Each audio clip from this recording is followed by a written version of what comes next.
Hi, Gabe. You told us before the game that you guys were in a tight spot with your bullpen a little bit. Could you just explain maybe who was not available and what that led to in the 8th inning there? Yeah, at first we felt good about Littell. Obviously, he's been excellent for us all year. He's gotten some big swings and misses at the top of the zone. Been a great competitor for us, gotten out of so many jams for us. So while it would have been nice to have Rogers and Leon available, those two guys were not available for us today. But Littell was a really good option for us, and we felt like between Littell, Castro, Alvarez, and Garcia, we had some good weapons to get through that game. All of those guys have been excellent for us all year long, so felt good about depending on them. And then you have a good angle there from the dugout. It seems like a lot of balls to first base have gotten through this week. What has been your impression of the defense there? I think it's a fair assessment. I mean, a lot of those balls are clear hits, no matter who's over there. I understand, why you'd be thinking about Brandon Belt over there. He's such a slick defender. And I mean, I don't think it's a secret that, Flores and Darren Ruff are not the same type of defender as Brandon, but many of those balls from our angle are clear hits. And look, I mean, could Brandon have gotten to one or two of them over the last couple of games? Perhaps. So yeah, that's my response to that. Kerry. Hey, Gabe, I realized the Padres' top of their lineup was coming up for a 4th time. With Gausman at 84 pitches and 7 innings, was there a thought to leaving him in there, or were you definitely going to the bullpen? So Gauss was feeling a little cramping in his hand, which he gets from time to time. And it's pretty clear from our conversations. And obviously I know you're going to talk to him. It was an excellent outing across the board, but I think that was it for him. In talking to him and talking to Bales, we made that decision collectively. And what an incredible outing. Just outstanding and so efficient. But yeah, he did kind of run out of gas there. And like I mentioned, we noticed the cramping in the hand from the dugout. That's a sure sign that we need to be very careful with a starting pitcher like that, as important as Gausman is. And he had just done enough for us. We felt like we could turn to the bullpen at that point and get through with that group. Thank you. Sure. Susan. Gabe, I'm sorry if you've been asked this before. I somehow got on the call a little bit later than I expected. But now you're in a position where you kind of sit and wait potentially this evening. How do you kind of sum that up? The fact that you guys couldn't manage to do what you wanted to do today on your field, and now you sort of sit and wait. Pretty simple for me. I don't want to speak for everybody, but I imagine I can speak for most of us. We're expecting to play a meaningful game tomorrow. That's it. I mean, obviously we'll pay attention to the Milwaukee-Los Angeles game, but we're expecting that tomorrow's game is going to be the one that we need to win. And we got Logan Webb on the mound and a couple of guys that we didn't have today available back in the bullpen, likely with Rogers and Leon. Put out the best lineup that we can and look to win tomorrow's baseball game on our field. Furthering on that, what are your thoughts on Webb in a big game like that? 100% trust. Same amount of confidence that we had in Gausman going into today's game. We're going to have the same level of confidence in Webb going into tomorrow's game. He's had such an incredible year, and specifically, the last 3 or 4 months have been excellent with a few hiccups along the way. But feel really good about Webby taking the ball and leading the way. And we haven't talked to you since the Jake McGee placed back on the roster. What are your plans for using him as you come off the ice? We obviously want to try to find a spot where we can, watch him pitch first, right? It's been a while, and coming off an oblique injury, we wanted him on the roster today, and we were prepared to go to him after we had gone to kind of all of the relievers that we knew what we were gonna get. We were pretty confident in that. With Jake, we'd like to find a different kind of spot for him. But look, if we have to use Jake in a big moment, we're comfortable with it. We would have had Jake pitch in extra innings, had we gotten to the next one. So he's ready to go. It's not perfect. I mean, obviously you'd like to have a little bit of a buildup and to get him back into the fire. But at the same time, if we have to put him in the fire tomorrow, we will. And did they give you an idea what happened there with the lights?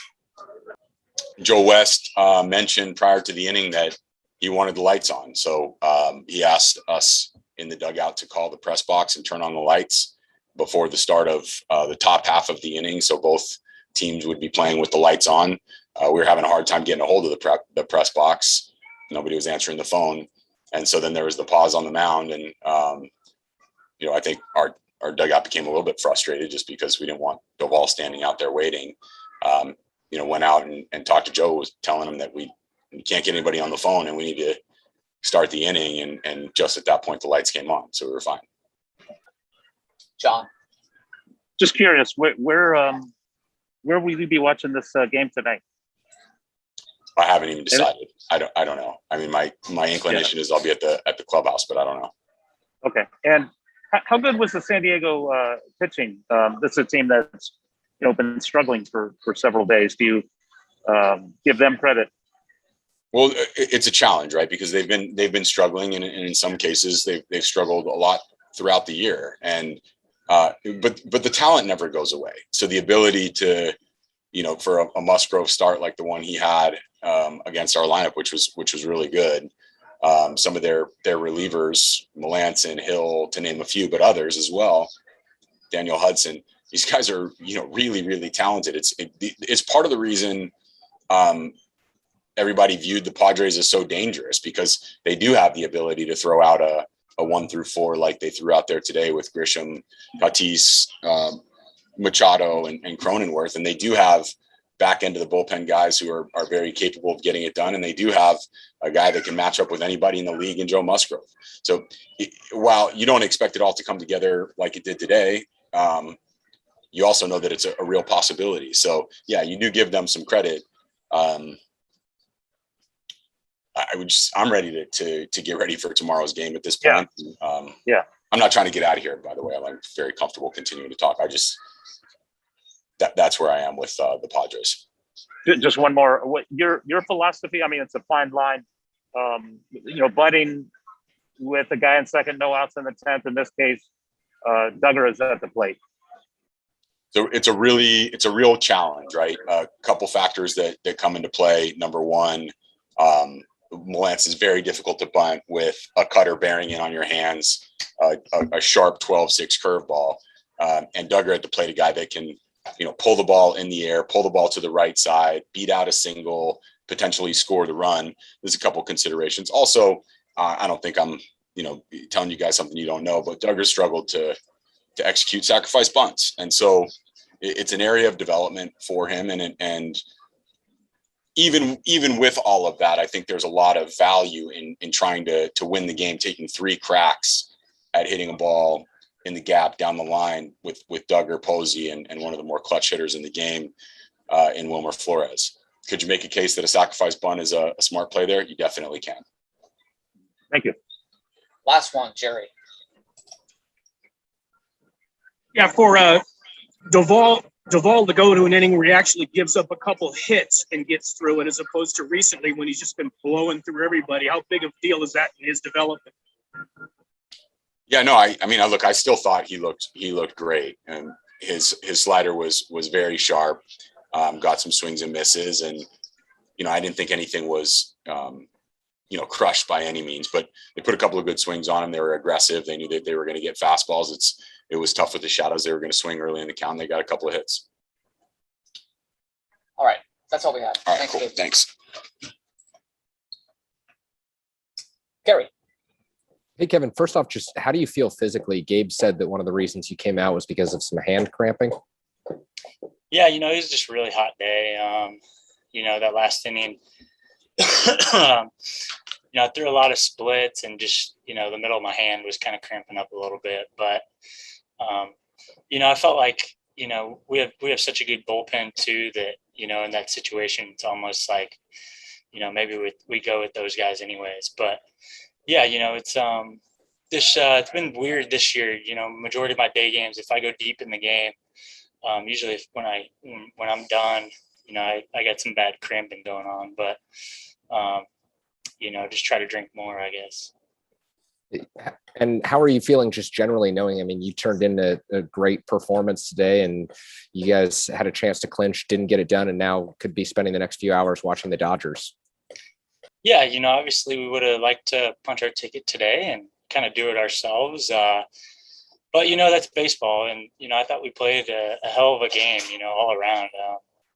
Rough over at first base for me. He made, two really good plays and, then went out and left and made a tough play in the sun too. And so, that's just what all these guys do. Wherever you put them, they're not going to make excuses. They just want to produce and win games. And so, yeah, it's unfortunate we lost today, but, we'll win tomorrow. Thank you. Susan. Kevin, speaking of tomorrow, if the Dodgers don't lose tonight, you guys have Logan Webb going. What are your thoughts on Logan going in a big game like that and, game 162 for a division title? Yeah, I mean, obviously he's been throwing the ball really well the last couple months. And so, don't try to think about it too much. Just go and pitch your game, and try to treat it like a normal game, even though, like today, I mean, I went out to warm up and the stadium was already packed. So you kind of know it's different right out the gate. But, if you can kind of control your emotions and really try to slow down the game, that's when you can kind of set your own pace for the game and try not to let the big crowd affect you. And how have you felt overall, Kevin, about these last two starts heading into the postseason and kind of like regaining your form from the first half? Yeah, for sure. I feel like the ball's coming out really well, and mechanically, I feel like I'm right where I need to be. Going into the postseason, and so I threw some really good splits today and got a lot of swing and misses, and so that's always encouraging. Bill. Kevin, the Dodgers start here in about a half hour. Are you guys just all sticking around to watch? We really haven't talked about it. I think it's pretty quiet in there after the game. And so, I think maybe some of the guys have talked about it. I don't know what our plan is. Maybe we go home and kind of see what happens. And if we need to come back, then we come back. I'm sure there's going to be some people that are going to just stay here and watch the whole game. I don't really know. Are you one of the people that stink? No, I'm going home. I'm going to go home, and if I have to come back, I'll come back. That's all we have. Thanks, Kevin.